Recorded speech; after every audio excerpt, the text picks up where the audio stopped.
السلام عليكم ورحمة الله وبركاته. maanta muuqaalkan waxaynu kaga hadli doonaa ummadda muslimiinta ah dhibka ay ku sugan yihiin iyo dhibka ay ku sugan yihiin sida ay uga bixi karaan. maanta markaad u fiirsato ummadda muslimiinta ah waxaad arkaysaa in ay in badan hami jabeen oo ay niyad jabeen. waxaad arkaysaa muslim halkan lagu dilayo, ku kaloo la qaxinayo, ku kaloo la qarxinayo, mid kaloo la baabiyay. macnaha waxaad arkaysaa in ay in badan dhib ku sugan yihiin ummadda muslimiinta ah.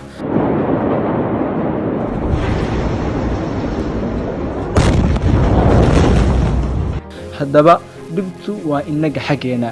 ilaahay subxaanahu wa tacaala wuu awoodaa horta hal mar in uu gaaladaas oo dhan wada baabiyo, laakiin ilaahay subxaanahu wa tacaala innaka ayuu inaga imtixaamayaa. nebigu sala allahu calayhi wasalam wuxuu yidhi xadiis micnihiisa guud uu ahaa, waxaa la arki doonaa ummadaha dalaalka iyo gaalnimada ku sugan in ay iskugu kinyeedhan doonaan sida dadka xeerada leh, ama adoo tusaale ahaan sida dadka casuumaadda leh. marka dad casuumaad loo sameeyo, sida intay saa isku soo ururaan ay hal mar cuntadii loo sameeyey ay wada cunaan oo ay gacanta iska geliyaan oo ay sidee doonaan u cunaan, sidaas oo kale uu nebigu ku tusaaleeyay. macnaha nebigu wuxuu ku tilmaamayaa sidii inaad tihiin xeero la wadaagayo oo midba uu gacantiisa gelinayo uu sidoo doono uu ka yeelayo. dalalka muslimiinta ahna maanta markaad u fiirsatid waxaad arkaysaa in ay ku dhacday sidii uu nebigu sii sheegayay.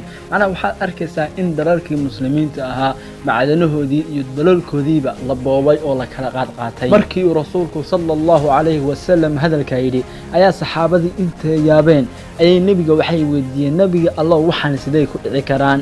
ma intaanu yaraano oo dadka kale ay naga bataan ayaa nala boobi doonaa? nebigu sala allahu calayhi wasalam wuxuu ugu jawaabay, maalinta ay waxaasi dhici doonaan waad badan tihiin, laakiin waxaad tihiin daadxoorta daadku uu qaado oo kale. macnaha daadxoortana waxaa la yidhaahdaa daadku marka uu meel soo maro qashinka iyo xashiishka yaree dul saaran waxaa la yidhaahdaa daadxoor. macnaha daadxoortaasi meelna uma socdaan, daadkaasi meesha uu maro ayay marayaan. hadduu daadkaasi kala fidsamo way fidsamayaan, hadduu isku soo ururo way isku soo urunayaan. macnaha wuxuu ku tusaaleynayaa nebigu sala allahu calayhi wasalam in aad tihiin dad bilaa itijaah iyo bilaa mabda ah.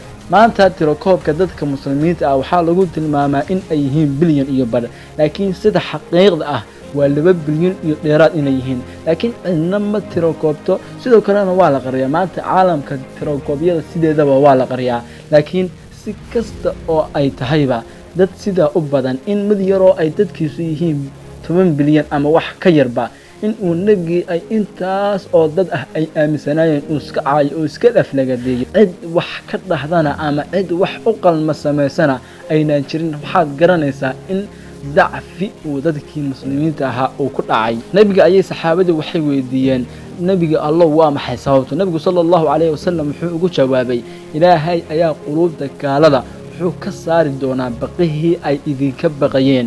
muslimka dhabta ah waa laga cabsan jiray waagii hore, sababtoo ah waxaa la ogaa in ay yihiin dad mabda'ooda ku adag. sideedabana haddaad tahay qof mabda iyo go'aan leh, warka lagula imaanayaa waa war macquula, laakiin haddii lagu ogyahay in aadan waxba ahayn dee wixii la doonaa lagula imaanayaa. nebigu sala allahu calayhi wasalam wuxuu usii raaciyey, waxaana idinku dhici doonaa wahmi. saxaabadii nebiga ayay weydiiyeen, nebigii allah waa maxay wahmigu? nebigu sala allahu calayhi wasalam wuxuu ugu jawaabay, adduunyo jacayl iyo geeri nacayb. macnaha qofka muslimka ah ee saxda ah adduunka iyo aakhira la weyn, wax kasta wuxuu ku qiimayaa aakhiro maxay ka goysaa. waa qof aragti dheer oo meel dheer ka fikiraya.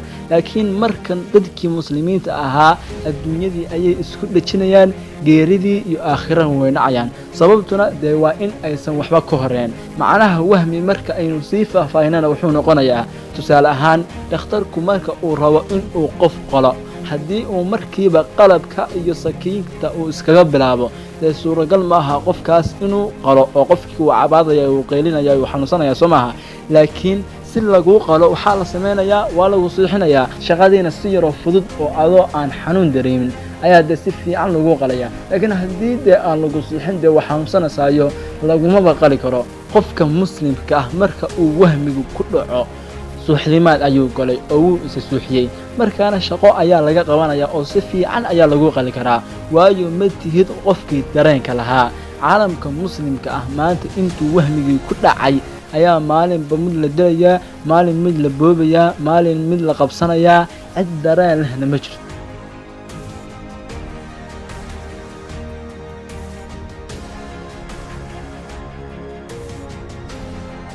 argagaxa iyo calaacalka iyo catowguna waxba ma bedelaan haddaanu maantoo dhan iska hayno muslimkii waa laga xoog batay muslimkii waa la jabiyey oo waa la baabiyey war waxaasi waxba ma taraan waxa wax tara waa inaad noqoto qof nolosha wax ku soo kordhiya oo aad noqoto qof shaqaynaya oo aad wax uun isku daydaa markaas ayay wax hagaagi karaan laakiin calaacalku waxba ma taro iyo hadal yaroo afka baarkiisa ah oo aan uurkaba gaarsiisnayn ilaahay subxaanahu watacaala wuxuu leeyahay walaa tahinuu walaa taxzanuu waantum alaclawna in kuntum mu'miniin ilaahay subxaanahu watacaala horumarkeena iyo sarreynteennaba wuxuu ku xidhay hal shardi oo ah in aynu mu'miniin noqono in aynu diinta sida uu nebi maxamed sala allahu calayhi wasalam uu inoola imi in aynu sida u qaadano marka diintu sida ay tahay loo qaatana dee nidaamkii ayaa saxmaya sababta loo diidan yahay in aynu diinteena aynu baranno oo aynu isku xukumnana waa in haddaynu siday tahay diinteena u qaadano